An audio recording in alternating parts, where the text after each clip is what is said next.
Welcome to The Explainer. Today, we're tackling a language that's spoken in living rooms all over the world, but is often, totally misunderstood. That's right, we're giving you a visual guide on how to speak cat. I mean, you know the stereotype, right? Cats are mysterious, maybe a little aloof. But the truth is, they're talking to us all the time. They've got this whole complex language of facial expressions, body posture, even scent. We just have to learn how to tune in.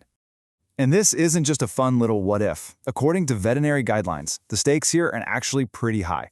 When we misunderstand what our cats are telling us, it can lead to some serious stress for them.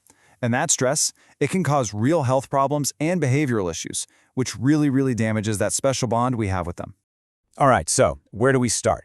Let's dive right in with the most expressive and probably the most misunderstood part of a cat, its face. So it really all starts with the eyes, and probably the most powerful signal a cat can send is what's called the slow blink. Now, think about this. For an animal that's both a predator and prey, closing your eyes, even for a second, is a huge act of vulnerability. It's basically them saying, "I trust you completely. I can let my guard down around you."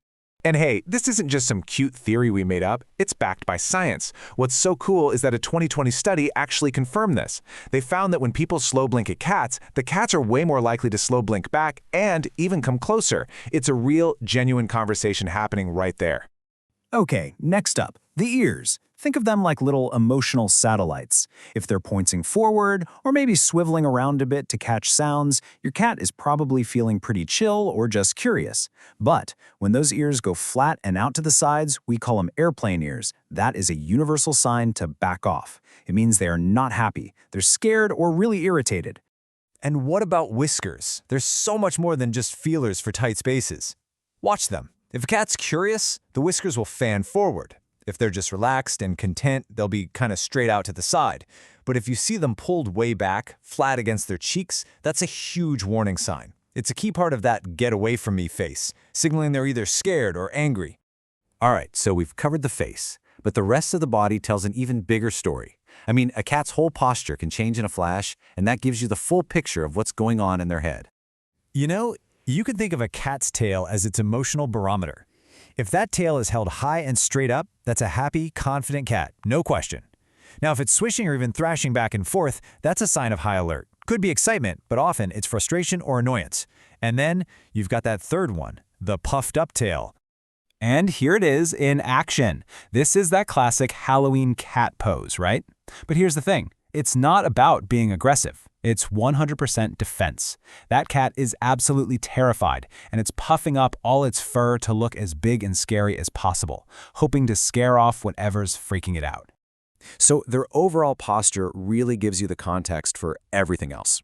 A confident cat, it stands tall, moves smoothly, it's open and ready to see what's up. But an anxious cat does the exact opposite. It tries to shrink, to make itself as small as possible, crouching low, pulling its head in, basically turning into a little tense ball ready to bolt at any second. Okay, so now let's put it all together. Because a cat rarely sends just one signal at a time, right? It's the whole package, the eyes, the ears, the tail, the posture, that really tells you the story. So you can basically group these signals into two camps. On one side, you have what experts call distance-decreasing signals.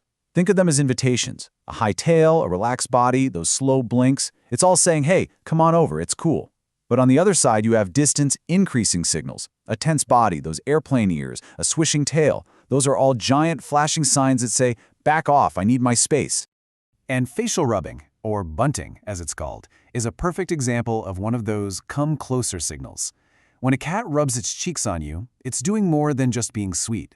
It's actually leaving behind its own unique scent from special glands in its face, marking you as familiar, safe, part of the family. Honestly, it's one of the biggest compliments a cat can pay you. So here's the really crucial takeaway.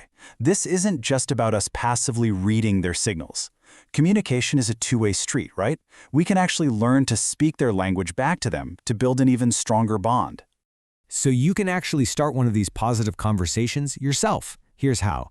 The next time your cat is just hanging out totally calm, try offering a slow blink. Just narrow your eyes like you're giving a relaxed smile, slowly close them for a beat, and then open them again.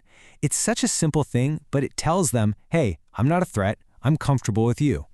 And this stuff really, really matters. It's not just a cute trick. Veterinary experts talk about 5 key pillars for a healthy cat environment. And you know what one of the biggest ones is? Providing positive, consistent, and predictable interactions. Learning how to smile at your cat is a direct way to build that exact foundation of trust and safety. So learning to listen and even speak back is really the first, most critical step. It unlocks this whole new way of seeing the world through their eyes. And it really makes you wonder, doesn't it? Now that we can listen, what other simple things can we do to make the world a better place for these amazing, complex little creatures that we're so lucky to share our homes with?